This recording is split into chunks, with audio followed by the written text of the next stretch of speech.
जय श्री राम दोस्तों, आप सभी का स्वागत है। और आज मैं आपको फिर लेकर आया हूँ एक और नई कथा के साथ। जैसा कि आप सभी जानते हैं कि कल यानी 7 सितंबर 2024 को गणेश चतुर्थी है और इसकी मैं आपको संपूर्ण कथा सुनाने वाला हूँ। 2024 का यह पावन त्यौहार भारत में मनाए जाने वाले सबसे महत्वपूर्ण त्योहारों में से एक है। गणेश चतुर्थी को विनायक चतुर्थी व गणेश उत्सव के नाम से भी जाना जाता है। हिंदू पंचांग के अनुसार भाद्रपद मास की शुक्ल पक्ष की चतुर्थी तिथि को गणेश चतुर्थी का पावन उत्सव मनाया जाता है।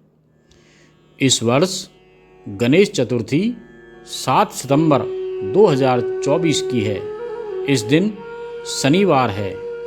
हिंदू धर्म के पंचांग के अनुसार गणेश चतुर्थी की शुभ तिथि सोमवार 6 सितंबर को दोपहर 3:01 से शुरू हो जाएगी और 7 सितंबर 2024 को शाम 5:37 तक समाप्त हो जाएगी।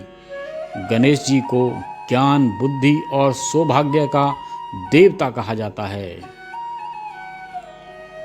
गणेश चतुर्थी का यह त्योहार पूरे 11 दिनों तक चलता है, जिसमें 10 दिन तक तो गणेश जी को घर में रखा जाता है और उनकी अच्छे से सेवा पूजा की जाती है और 11वें दिन गणेश जी को पूरे जुलूस के साथ, पूरे समाज के साथ, सभी परिवार के साथ ले जाकर ढोल नगाड़ों के साथ विसर्जन किया जाता है। शास्त्रों में भगवान गणेश को प्रथम देवता बताया गया है। हिंदू शास्त्रों में बताया गया है कि किसी कार्य की शुरुआत करने से पहले गणेश जी की पूजा करने से भक्त को विशेष लाभ होता है। तो दोस्तों, गणेश चतुर्थी 2024 क्या है? हिंदुओं का प्रमुख त्योहार है। यह दिवसीय त्योहार है जो गणेश जी जन्मदिन के रूप में मनाया जाता है। गणेश जी को बुद्धि के देवता के रूप में जाना जाता है। किसी भी समारोह, अनुष्ठान या पूजा की शुरुआत करने से पहले गणेश जी की पूजा की जाती है, क्योंकि शास्त्रों में गणेश जी को प्रथम देवता बताया गया है। भगवान गणेश जी को 108 भिन्न भिन्न नामों से जाना जाता है, किंतु उनका सबसे प्रिय नाम गणपति और विनायक है।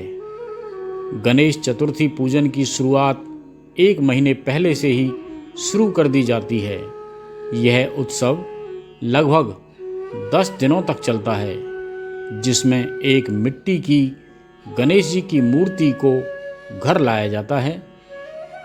घर को फूलों से सजाया जाता है।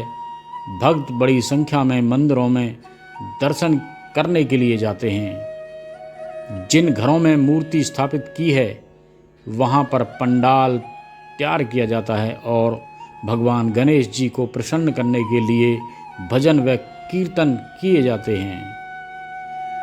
गणेश चतुर्थी के समारोह के अंतिम दिन गणेश जी को जब विसर्जन के लिए लेकर जाया जाता है, तब सभी लोग उन्हीं के साथ नाचते गाते हुए चलते हैं तथा त्योहार के प्रति अपना उत्साह दिखाते हैं।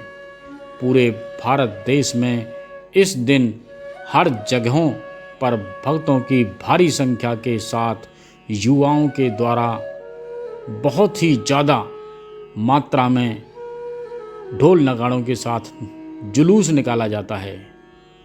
अंत में भगवान गणेश को नदी या समुद्र में विसर्जित कर दिया जाता है। लोग बहुत खुशी व उत्साह के साथ सभी मिलजुल कर शामिल होते हैं और भगवान से अपनी सभी कष्टों को दूर करने के लिए प्रार्थना करते हैं। इस दिन भक्त बड़ी संख्या में अपनी खुशी और भगवान के प्रति अपनी आस्था को प्रकट करते हैं। दोस्तों, गणेश चतुर्थी के दिन सुबह जल्दी उठकर स्नान करके भगवान गणेश जी का ध्यान करना चाहिए और व्रत का संकल्प कीजिए। इसके पश्चात गणेश जी की मूर्ति को किसी लाल रंग के कपड़े पर रखिए। फिर गंगा जल का छिड़काव करते समय गणेश जी से प्रार्थना करें। एक पान के पत्ते पर सिंदूर में थोड़ा सा घी मिलाकर स्वास्तिक का चिन्ह बनाएं तथा इनके बीच में एक कलावा से पूर्ण रूप से लिपटी सुपारी चढ़ाएं। भगवान गणेश जी महाराज को फूल, सिंदूर और जनेऊ चढ़ाएं। इसके पश्चात गणेश जी को प्रसाद चढ़ाएं। गणेश जी को उनके प्रिय मोदक का भोग लगाएं। मंत्रों का उच्चारण करके गणेश जी की पूजा करें। गणेश जी व्रत कथा सुनने और गणेश चालीसा का पाठ करें। रात को चंद्रमा को देखने से पहले ही गणेश जी की पूजा कर लें। पूजा संपूर्ण होने के बाद सभी को प्रसाद बांटें। उसके पश्चात चंद्रमा को देखकर ही अपना व्रत खोलें और भोजन ग्रहण करें। गणेश चतुर्थी के दिन गणेश जी का पूजन करने हेतु गणेश जी की मूर्ति का होना आवश्यक है, तो इस दिन गणेश जी की नई मूर्ति खरीद कर लाएं। इस बात का मुख्य रूप से ध्यान रखें कि आप जो भी मूर्ति ला रहे हैं उनकी सूंड दाईं ओर हो। इस दिन गणेश पूजन गणेश जी की मूर्ति से ही होता है, किंतु यदि आप किसी परिस्थिति के कारण मूर्ति लाने में सक्षम नहीं हैं तो सुपारी को गणेश जी के स्थान पर विराजमान कर सकते हैं। ऐसा इसलिए है क्योंकि सुपारी को गणेश जी का ही रूप माना गया है। इसीलिए गणेश जी की पूजा में सुपारी निश्चित रूप से चढ़ाई जाती है। जब आप गणेश जी को घर लेकर आए तो शंख बजाकर उनका घर में आगमन करें। वह पूरे घर में गंगा जल का छिड़काव करेंगे जिससे घर की शुद्धि हो जाए। इसके पश्चात गणेश जी को विराजमान करने के लिए एक चौकी पर लाल रंग का कपड़ा बिछाएं। फिर दुर्वा और पान के पत्ते को गंगा जल में डालकर गणेश जी को स्नान करवाएं। गणेश जी को स्नान करवाने के पश्चात उन्हें पीले रंग के कपड़े पहनाएं और कुमकुम व अक्षत से तिलक लगाएं। यह सब कार्य पूर्ण कर लेने के पश्चात गणेश जी का ध्यान करें। ओम गं गं गणपते नमः मंत्र का 21 बार तक उच्चारण करें। ओम गं गणपते नमः। पूजा करते समय गणेश जी की मूर्ति के पास एक तांबे के कलश में जल भर कर रखें। कलश के नीचे थोड़े चावल भी रखिए। तांबे के कलश पर लाल रंग की मौली बांधें। इससे घर में सुख समृद्धि का हमेशा विकास होगा। इस तरह से गणेश जी की पूजा को विधिवत रूप से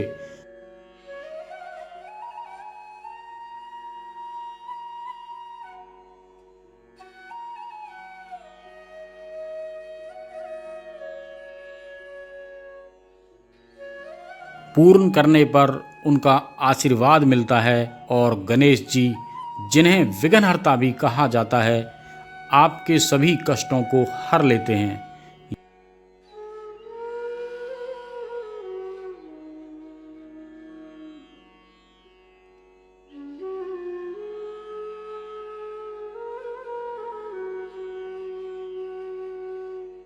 और दोस्तों, अब हम बात करते हैं गणेश चतुर्थी का इतिहास। गणेश चतुर्थी का त्यौहार गणेश जी के जन्मदिन के रूप में मनाया जाता है। गणेश जी के जन्म के बारे में काफ़ी अलग अलग कहानियाँ और तथ्य हैं, लेकिन हम आज सबसे ज़्यादा प्रचलित तथ्य के बारे में बात करेंगे। गणेश जी भगवान शिव और माता पार्वती के पुत्र हैं, लेकिन गणेश जी की माता पार्वती हैं। माना जाता है कि माता पार्वती ने अपने मैल से गणेश जी का निर्माण किया था। एक दिन जब वे स्नान करने गईं तो गणेश जी से बोलकर गईं कि किसी को भी अंदर नहीं आने दें। उसी समय वहां महादेव आ गए। गणेश जी ने उन्हें अंदर जाने से टोका। सभी लोगों के समझाने पर भी गणेश जी नहीं माने तो महादेव ने क्रोध में आकर अपने त्रिशूल से उनका शीश काट दिया। जैसे ही यह समाचार माता पार्वती को ज्ञात हुआ तो माता पार्वती भी काफ़ी ज़्यादा क्रोधित हो गईं और माँ काली का रूप धारण कर लिया। उनके इस क्रोध को देखकर सभी भयभीत हो गए। तब महादेव ने गणेश जी को पुनः जीवित करने का वचन दिया और एक हाथी के सिर के साथ उनका धड़ जोड़ दिया। तभी से गणेश जी का नाम गजानन भी रखा गया है। इसी वजह से इस दिन गणेश चतुर्थी का पावन त्यौहार मनाया जाता है। तो दोस्तों, अगर आपने मेरे चैनल को अभी तक सब्सक्राइब नहीं किया हो तो सब्सक्राइब कर लें, जिससे कि आपको रोज़ाना की ये कथाएं मिलती रहें। लाइक नहीं किया हो तो लाइक करें। कमेंट्स में ओम श्री गणपतये नमः ज़रूर लिखें, जिससे कि हमारे गणपति जी बहुत खुश होते हैं, प्रसन्न होते हैं। तो अब हम एक और नई कथा के साथ फिर मिलते हैं। जब तक के लिए जय श्री राम।